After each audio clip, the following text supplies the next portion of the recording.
Ashama akkam jirtu kabajamoo maatii chaanalii kana barnoota nama qabadhee jiru waa'ee sinsinnaa'uu gogaa qaamaa kan jedhudha yookaan eczema yookaan atopic dermatitis jedhama Ingiliffaan. Mee sinsinnaa'uu gogaa qaamaa yookaan atopic dermatitis allerjii gogaa maaltu fidaa furmaanni isaa moo maali kan jedhu akka armaan gadiitti hordofaa. Waa'ee sinsinnaa'uu gogaa deemuu keenya bira jalqabamee waa'ee sinsinnaa'uu qaamaa akkuma waliigalaatti waa'ee allerjii amma ta'e waa dubbadha. Qaamni keenya sirna ittisoo mataa isaa kan ittiin wantoota miidhaa fidan irraa ittiin of ittisuu qaba. Kanaaf dhagaa wantoota naannoo keenyatti argaman kanneen miidhaa hin finne yoo gara qaama keenyaa seenan yookaan yoo nu tuqan qaamni keenya kan deebiin kennine. Wantoonni nu miine yoo gogaa keenya tuqan yookaan qilleensaan gara somba keenyaa seenan qaamni keenya rispoonsiin kennu deebiin kennu jechuudha. Wantoota nu miineef nu miidhaan adda baaseeti rispoondi godha. Haa ta'u malee namoota tokko biratti immoo wantootni nama biraa irratti rakkoo hin finne qaama isaanii yeroo seenan yookaan qaama isaanii gogaa isaanii yoo tuqan ittisuun qaama isaanii amma barbaachisu ol deebii kennuun rakkoo sinsinnaa'uu qaamaa fida. Kanaaf egaa allerjii jechuun hiikumsaayyuu ittisuun qaama keenyaa yoo hanga wantootaaf deebisuu qabu ol deebise wanta sana caalaa nu miidha jechuudha. Kanaaf allerjii fida yookaan qaama keenya irratti miidhaa cimaa fida jechuudha. Allerjii kan jennu asmiin jira, allerjiin funyaanii jira, kan gogaa jira, allerjii nyaataa jira, wantoonni akkasii allerjii jedhama. Aga wanta sanaaf deebisuu qabu olitti yoo ittisuun qaama keenyaa deebii kenne allerjii fida. Sinsinnaa'uun qaama keenya bakka garaagaraa miidhuu kan danda'uu fi yeroo baay'ee kan wal qabatanii deemanidha. Isaan keessaa kanneen yeroo hedduu irra caalan daa'imman biratti mul'atan sinsinnaa'uu gogaa akkasumas immoo asmii fi sinsinnaa'uu funyaaniiti. Kanaaf daa'imman yeroo baay'ee kan asmii qaban yoo ta'e allerjii nyaataa godhachuu danda'u. Kan allerjii nyaataa qaban yoo ta'e immoo allerjii funyaanii godhachuu danda'u. Kanneen allerjii gogaa qaban immoo asmii godhachuu danda'u. Wal qabatanii deemu jechuudha allerjiin kun. Sinsinnaa'uun qaamaa kan bakka adda addaa miidhaan wal qabatanii deemu.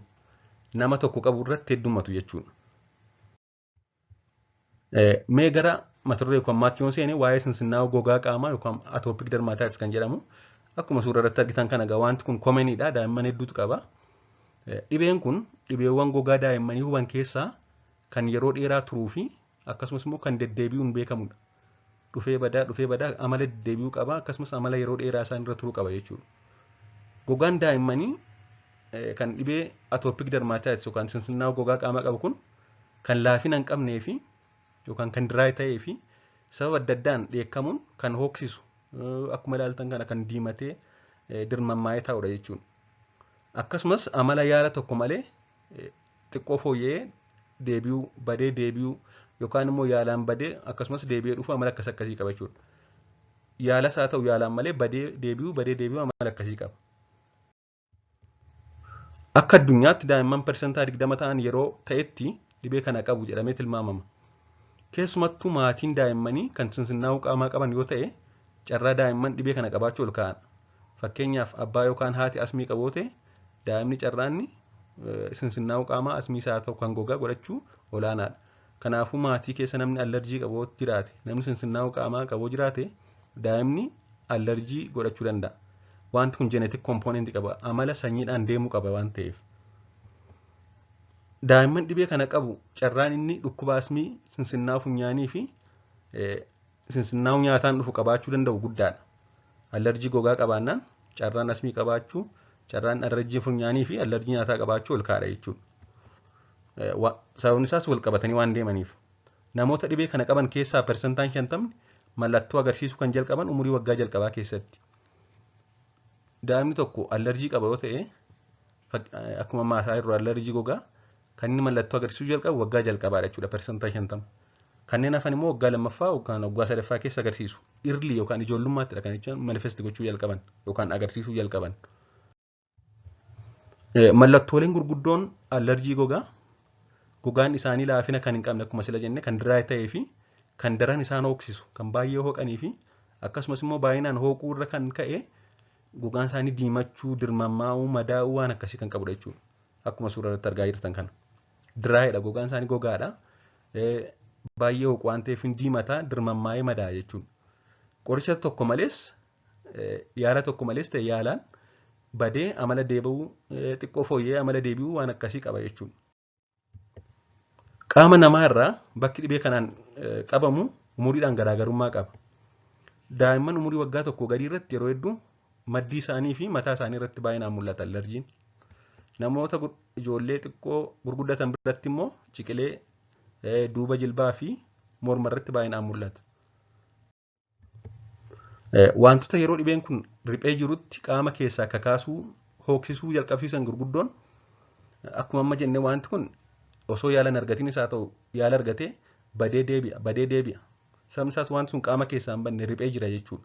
Kanaaf yeroo inni riphee jirutti immoo yeroo mallattoon sun badee jirutti immoo wanti dhibee kana qaama keessaa kakaasee akka isaan of hooquu jalqaban taasisu maadha. Kan jalqabaa nyaata kanneen akka aannan loonii, buphaa yookaan killee, ocholoonii, qurxummii warri kun amala allarjii fiduu qabu. Allarjii gogaas amala kakaasuu qabu jechuudha. Garbiraan wantoota qilleensaan socho'an kanneen akka awwaara adda addaa, balfa mana keessa jiran, balfa beeladaa, daraara adda addaa kan kana fakkaatan qilleensaan socho'anii yeroo gogaa isaanii irra tuqan amala kana fiduu qabu jechuudha.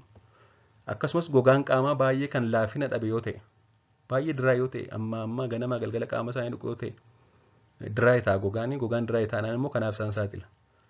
Akkasumas baay'inaan kan dafqan yoo ta'e, namni baay'inaan dafqu amala allarjiin gogaa dafee itti deebi'uu qaba jechuudha. Akkasumas keemikaalota akka saamunaa, dibata adda addaa, shittoowwan akkasii amala sinsinnaa'uu gogaa qaama keessaa kaasuu qabu jechuudha. Wantoonni kun dhibee kana fidu osoo hin ta'in erga dhufee booda akkasuma qaama keessaa ka'u taasisu. Dhibeewwan gogaa garbiroo yookaan skin disorder kan jennu dhibee kana waliin kan wal fakkaatan hedduu waan jiraniif dhibeen kun sinsinnaa'uu gogaa yookaan allarjii gogaa ta'uu isaa ogeessa fayyaa ilaalchisnee adda erga baasnee booda kana jechuu qabna jechuudha. Maaliif kan kana fakkaatan dhibeewwan adda addaa jiru. Akkuma dhibeewwan sinsinnaa'uu qaamaa garbiroo jechuunis akkuma asmii fa'aa dhibee kana guutummaa guututti balleessuun kan hin danda'amnedha. Asmii amma yeroo mallattoon sun jiru yaalamu hin fayyuu itti deebi'a, yaalamuu hin fayyuu itti deebi'a. Tootaalii garuu balleessuun hin cima jechuudha. Kanaafuu kunis sinsinnaa'uu qaamaa yookaan allarjii gogaadha waan ta'eef wanti guutummaa guututti balleessu jiraachuu baatuyyuu yeroof qorichi xiqqoo fooyyessu akka inni riphee turu taasisu akka inni badu taasisu yeroof mallattoon sun ogeessa fayyaa mariisuun argachuun ni danda'ama. Haa ta'u malee wanti sun riphee tura malee qaama keessa jira yeroo wanti kana itti kakaasu deebi'ee dhufu deebi'ee itti deebi'uun isaa nafu jechuudha. Akka dhibeen kun qaama keessaa amma hin kaane gochuuf wantoota maatiin gochuu qaban gurguddoon egaa ijoolleen amma wanta kana rakkatu ta'an mana barumsaa irratti illee baay'ee rakkatu halkanoo fooquu baay'ee hin jeeqamu gogaan isaanii diraay ta'a. Kanaaf akka wanti kun qaama keessaa hin kaane taasisuu qabu jechuudha maatiin. Kana taasisuuf immoo maal gochuu qabu jalqaba qaama daa'immanii bishaan ho'ina giddu galeessa qabuu fi saamunaa daa'immaniif jedhamee oomishame osoo hin taane saamunaa amala allarjii fiduu isaa xiqqaa ta'e kanneen akka doof kan jedhaman fa'aa kan qaama isaanii waliin wal simatan filachuun osoo bishaan keessa hin tursiisiin dhiqu. Daa'ima waan ta'eef saamunaa daa'immanii qofa fayyadamuu qabna osoo hin ta'in saamunaa allarjii hin finne fayyadamuu qabna jechuudha. Adda baasnee. Kana fayyadamuun egaa akka waan sun qaama keessaa hin kaane taasisa. Akkasumas bishaan baay'ee ho'aas qorraas hin taane fayyadamuun gaarii jechuudha. Saamunaa isa kamtu wal sima kan jedhu qabiyyee isaa dubbisuu qabna. Amala allarjii fiduu kan hin qabne ta'uu qaba. Akkasumas immoo ispeesifikaali kan daa'ima tokko wajjin wal simu tokkoof simuu dhiisuu danda'a waan ta'eef kana cheekee tiraayee godhanii ilaaluudha jechuudha. Ilaalanii yoo ta'uu fidee jijjiiruu qabu jechuudha gosa isaa. Erga dhiqanii qaamni qooree booda erga qaamni daa'imaa qaama dhiqatee qooree booda akkasumas ganamaaf galgala dibata gogaa daa'immanii lallaaffisu kan kanaaf jedhamee oomishaman dibuun gogaan isaanii akka lallaafaa ta'u gochuu. Yeroo hundaa gogaan ijoollee akkasii lallaafaa ta'uu qaba. Erga qaama dhiqanii booda ganamaaf galgala guyyaatti 4-5 wantoota gogaa lallaaffisan kan daa'ima sana wajjin wal siman dibuu fi barbaachisaadha jechuudha. Dibata adda addaa, looshinii adda addaa. Gogaan isaanii always lallaafaa ta'uu qaba. Lallaafaa taanaan dhibeen kun qaama keessaa malli ka'uusaa gad bu'aadha. Yoo immoo duraay ta'e ammoo kana deebi'ee isaan oksisuutti qaama itti deebi'a jechuudha. Uffata lallaafaa fi uffata sasalphaa qilleensa galchan dafqi wanta kanatti kaasa jenneerra waan ta'eef uffata lallaafaa fi sasalphaa qilleensa galchan itti uffisuun akkasumas immoo yeroo rafan uffata itti baay'isuun qaama ho'isuu fida yookaan bulluqsuu fida waan ta'eef kana dhiisuu qabu jechuudha. Uffata qilleensa galchan uffachuu qabu guyyaallee kan sasalphaa ta'an halkanis uffata isaan dafqisiisu uffachuu hin qaban. Bishaan ga'aa akka dhugan taasisu hydration qaamni isaanii bishaan ga'aa qabaachuu qaba. Kanaaf bishaan gahaa dhuguu qaba yeroo hundaa. Gogaa isaaniillee dabalatee bishaan gahaa argachuu qaba. Dhangala'aan gahaan qaama isaanii keessa jiraachuu qaba. Akkasumas uffata haaraa yeroo bitaniif uffata sana osoo ittiin uffisiin dura miicuu qabu. Keemikaalli warshaa keessaa uffata sanaan itti dibamee ba'e sirriitti miicamee irraa bahuu qaba osoo daa'imatti hin uffatiin. Kanaan ala uffata haaraa akkuma binneetti uffisnaan qaamni daa'imaa sinsinnaa'uu kan allerjii godhachuu danda'a jechuudha. Akkasumas immoo nyaata oomeegaa 3 qaban baay'inaan akka nyaatan taasisuu. Oomeegaa 3 fayyummaa gogaaf baay'ee murteessaadha. Fayyummaa sammuu fi tokkoffaadha. Taanee gogaadha. Kanaaf egaa oomeegaa 3 kan qaban aannan hirmaadhaa jira, avokaadoon jira, fiish ooyil, qurxummii, zayita qurxummaan akkas akkasii oomeegaa 3 waan qabaniif kanneen kana nyaachuun baay'ee murteessaadha. Akkasumas kanneen akka ocholoonii fi kan kana fakkaatan. Kana malees yeroo of hooqan akka of hin madeessineef qeensa irraa qoru. Of hooqu waan ta'eef of hooqsa waan ta'eef wanti kun qeensa isaanii irraa qoruun akka isaan of hin madeessine taasisuu qabna jechuudha. Wantoota adda addaa mana keessaa fi naannoo irra jiran kan dhibee kana qaama keessatti kakaasanii fi adda baasnee dhabamsiisuu qabna. Sila egaa wantoota hedduu kaasee jira. Balfa adda addaa, awwaara adda addaa, saamunaa, shittoo, dibata, qilleensa, ho'ina kanneen akkasii adda baasanii maatiin dhabamsiisuu qabu kan wanta kana qaama keessatti kaasu. Akkasumas gogaan dhibee akkasii qabu ittisoon isaa gad bu'aadha waan ta'eef infected ta'a. Dhibeewwan adda addaaf gad biroof saaxilama. Kanaaf mallattoo adda ta'e jiraannaan mana yaalaa geessuun ilaalchisuun barbaachisaadha jechuudha. Akka waliigalaatti sinsinnaa'uu gogaa qaamaa daa'immanii ilaalchisee kan hin qabadhee jiru kanuma gaaffii qabaannaan koomentii jala naa kaa'aa turtii gaarii.